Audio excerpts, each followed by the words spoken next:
22º Congresso Brasileiro de Direito Ambiental.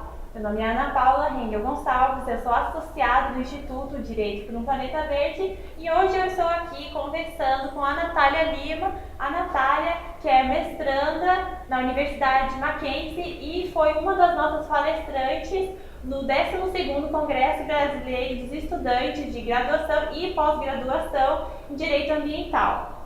Boa tarde, Natália, é um prazer te ter aqui. Boa tarde. Natália, a gente gostaria de saber um pouquinho como é que foi a sua apresentação no sábado, né? Que você apresentou sobre o tema da sua pesquisa, que é a institucionalização do consentimento livre, prévio e informado e os protocolos comunitários como mecanismo de empoderamento das comunidades tradicionais na conservação da biodiversidade. Esse tema que é tão importante que você apresentou de uma forma brilhante no sábado. Conta um pouquinho pra gente. Bom, então o meu projeto de pesquisa, na verdade, ele teve origem desde a iniciação científica. Nessa oportunidade eu também fui orientada com a professora Solange Teles e o tema da pesquisa foi o direito de participação dos povos indígenas e das comunidades tradicionais nos processos de tomada de decisão. Então a gente pesquisou esse tema na abordagem do direito de consulta livre, prévia e informada, né, sob a perspectiva da Convenção 169 da OIT. E após essa pesquisa, na qual a gente procurou estudar de forma comparada a implementação da Convenção 169 no Brasil, no Peru e na Colômbia, porque esses três países todos ratificaram a convenção, mas cada um deu uma implementação diferenciada, né? A Colômbia tem uma atuação muito forte na jurisprudência que foi construída a respeito do direito de consulta e dos elementos que compõem esse direito. O Peru optou por regulamentar esse direito e o Brasil ainda não tinha se posicionado. A gente não tem uma regulamentação e tampouco uma jurisprudência construída. Então, após a iniciação científica, né, chegando nesse resultado, eu decidi continuar essa temática no TCC. Então, no TCC eu procurei estudar o direito de consulta prévia, mas focando no caso do Brasil. E para isso a gente se debruçou sobre o caso de Belo Monte. Então, a gente procurou fazer uma pesquisa exploratória do processo de licenciamento de Belo Monte, em que momento esse direito deveria ter sido aplicado e não foi. Então, desde a iniciação eu venho estudando a questão da participação das comunidades tradicionais e do empoderamento dessas comunidades na gestão dos seus territórios. E através da iniciação científica eu tive a oportunidade de participar do grupo de pesquisa, desde a graduação, que foi muito importante, porque a gente acaba tendo contato com os mestrandos e doutorandos ainda enquanto a gente faz graduação. E isso contribui para um amadurecimento da pesquisa. E tendo contato com a atuação do grupo de pesquisa, eu comecei a me encontrar dentro da área acadêmica. E isso me levou hoje a querer fazer o mestrado. E daí no mestrado, na dissertação, eu pretendo continuar esse tema, mas através de uma nova abordagem, uma abordagem que tem interface com um projeto de pesquisa que a gente desenvolve atualmente no grupo de pesquisa, que é um projeto que está sendo desenvolvido em parceria com a Universidade de New England, na Austrália, e tem o objetivo de estudar a implementação de alguns princípios da Convenção da Diversidade Biológica, né? E a metodologia que a gente vai desenvolver para estudar se esses princípios vêm sendo implementados é primeiro identificar a base normativa para conseguir identificar se os princípios eles foram implementados nas leis, depois verificar se existem programas, projetos e políticas públicas destinados a implementar esses princípios e identificar quais os atores são responsáveis por essa implementação, quais atores públicos, privados ou não governamentais. E a partir disso, os resultados, né? Então, eu como tenho uma pesquisa mais focada com comunidades tradicionais, a mim coube a parte de pesquisar a questão da participação dos povos e comunidades tradicionais com relação à implementação dos princípios da biodiversidade. Então, para isso, a gente fez um recorte no Sistema Nacional de Unidade de Conservação, que é hoje uma das principais estratégias para a implementação dos princípios da biodiversidade e da preservação da biodiversidade in situ, principalmente.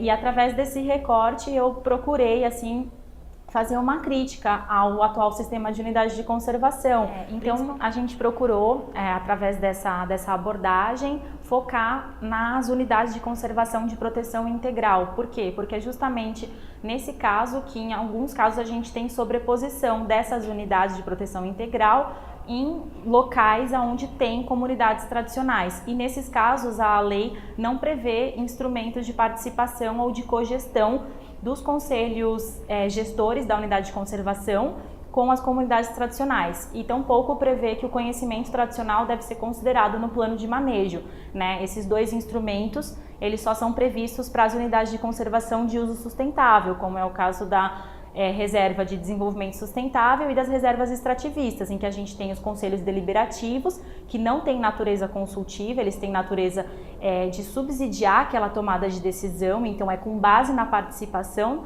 daquelas pessoas que compõem o conselho, que no caso são as comunidades, né, os representantes dos órgãos públicos e também as pessoas que compõem a sociedade civil. E com relação às unidades de proteção integral, a gente não tem na lei previsão de instrumentos nem de mecanismos que possibilitem a participação das comunidades tradicionais na gestão desses espaços. Então, a gente procurou fazer esse recorte na pesquisa justamente para criticar um modelo que muitas vezes não favorece essa cogestão, né? Não favorece a gestão compartilhada e sim a gestão autoritária, né? Então, eu fiquei com essa parte de estudar as comunidades tradicionais.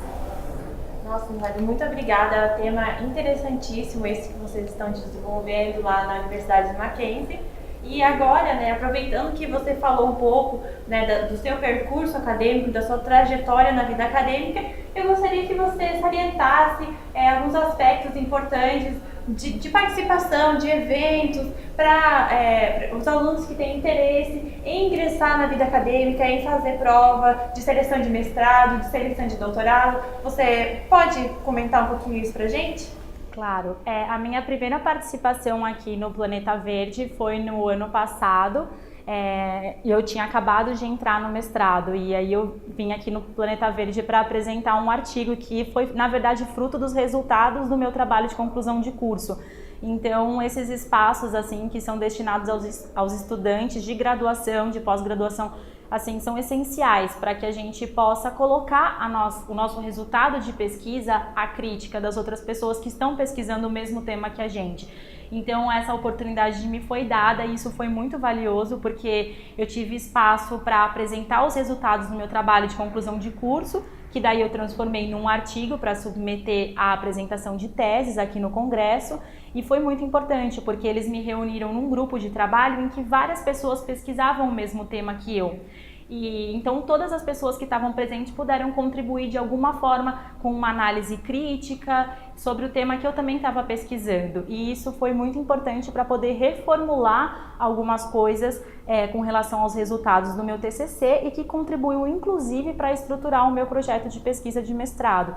Então eu indico para as pessoas, inclusive, que não estão só no final da graduação, mas que também durante a graduação possam se engajar na atividade acadêmica com pesquisa científica, fazendo iniciação científica e a partir desses resultados escrever um trabalho, submeter aos congressos, porque isso nos dá também a oportunidade de ter publicação, o que é muito bom para o currículo acadêmico, né, o qual a gente chama de Lattes, e que é um dos principais documentos considerados nos processos seletivos de mestrado, né, e doutorado, e também nos processos de seleção para bolsas, nesses dois cursos, né, nos programas de pós-graduação em estrito senso, as bolsas da CAPES, da FAPESP. Um dos principais documentos analisados é o Lattes. É verdade, Natália. Muito obrigada pelas suas contribuições e também conselhos que você pôde compartilhar aqui conosco. Eu reitero, então, o que a Natália compartilhou e convido todos a participarem, então, do nosso congresso de estudantes de graduação e pós-graduação de Direito Ambiental, que faz parte do evento aqui do Planeta Verde, né, que antecede o Congresso Brasileiro de Direito Ambiental. E também lembrar que nós temos o Prêmio José Bonifácio de Andrade Silva e também o Prêmio Juliana Santilli. Ambos prêmios que vão valorizar o currículo das pessoas que são premiadas e, enfim, é uma oportunidade de aprendizado para todos que participam.